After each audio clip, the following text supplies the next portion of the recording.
Okay, so if I asked you to imagine a traditional Greek statue, what would you see? Probably a white marble figure sculpted in rock to represent the perfect human body, right? Well, you'd be kinda correct. They were made of marble and did often depict what the Greeks called a perfect body, but they were not white.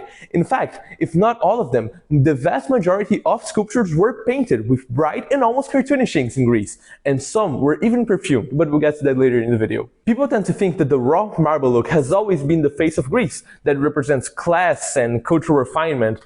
And it doesn't. By every ancient sculptor's definition, the statues you and I admire today would have been defined as something unfinished, lazy, or just unfit for public display. This misconception started with the Renaissance. People were in the midst of reinventing their art, and they wanted to move away from medieval paintings and transform art into something that fully captured the human body.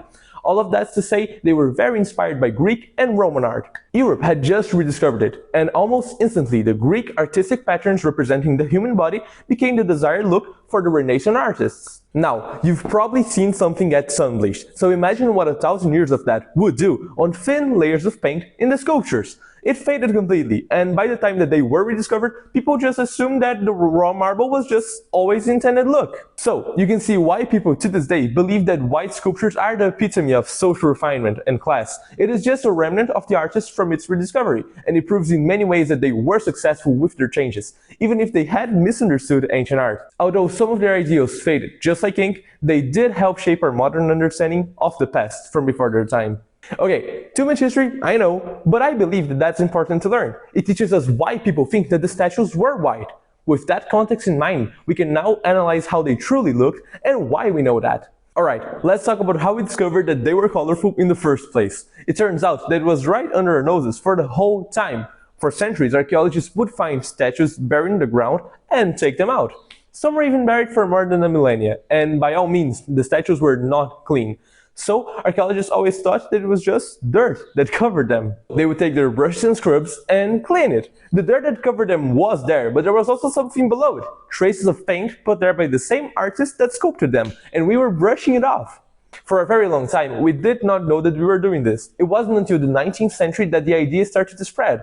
Nowadays, our fancy UV technology can not only debunk the white marble myth, but also show us how and where they were painted, helping us reconstruct them. We've actually used it a lot. There's even been some exhibitions that showed the statues as they were intended to look, although we can't definitively say what colors were used and where. The Met Museum had a very cool exhibition from 2022 to 2023 showcasing this. It was called Gods in Color. Here, for example, we have a statue that was found in Delos, in Greece. It doesn't look very welcoming, does it? Now, with a reconstruction of it, you can see that she even had makeup on. Much friendlier. This is a sculpture of Julius Caesar. Looks pretty scary and expressionless, right? Well, now knowing that it actually looked like this, he doesn't look that serious anymore. His eyes look a lot more friendly. In fact, let's go back to his colorless self. Now, if you zoom into the eye for a bit, we can see something that I'm sure you didn't expect. Look in the corner of his eye. Can you see it? That is red ink, and it is visible to the naked eye. Oh, and on his mouth, there's also traces of ink, but it's much easier to see with a UV light. They always had more than color though. Initially, I wanted to make this video to clear up one common myth, the one about how the sculptures were always intended to be white.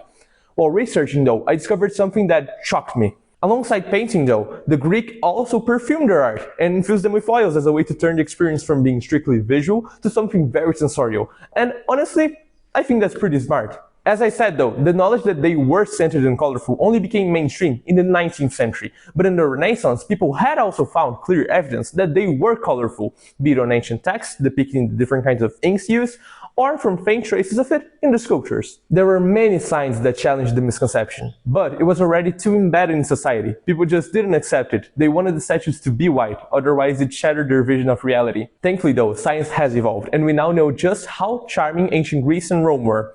Next time you're in a museum and see one of the famous sculptures, try to imagine how it looked originally. It's always fun when these misunderstandings change how we view history. By the way, there's an awesome website in the description of this video that I found that showcases the different kinds of sculptures as they were. It's a very interactive website, so I think you enjoyed if you want to check it out.